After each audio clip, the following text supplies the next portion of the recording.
What's up guys, today I'm back again with another thing that you must put it inside your luggage before you fly in Vancouver. If you are taking any sort of medication or pills, make sure you go and talk with your doctor before you come to Vancouver to see what you can replace it once you are here in Canada.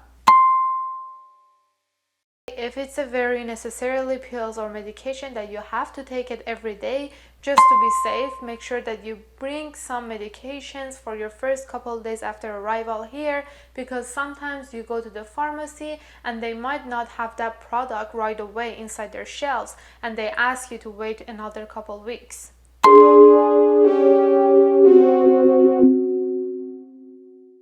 If you are bringing a lot of pills and medication, make sure you have the prescription handy inside your luggage. If you get questioned by the officers inside the airport, you can show them the prescription and say, hey, this is what I have to get to stay alive. You can show the prescription and say like, hey, I need to take these pills, otherwise. Make sure you have the prescription with yourself too, because you might get questioned inside the airport. That way you can explain them that why you are taking those pills and medications. But don't get panic before you come here, and don't put all the pills that you have at home inside your luggage to bring it here. If you're wearing glasses or lenses, make sure that you will bring them as well. Because I found the glasses and lenses a little bit pricey here if you want to go and buy them on your own.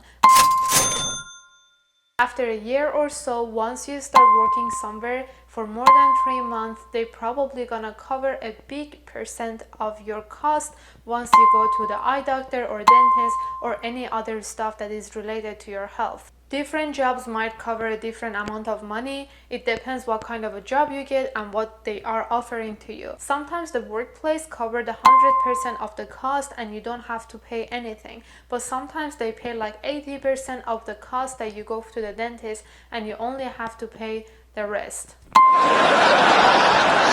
Take care of yourself and stay healthy, and I hope you never get to go to the hospital once you are here except for the general checkup. Thanks for watching my video. Once again, comment it below and let me know if you liked it, and don't forget to subscribe our YouTube channel.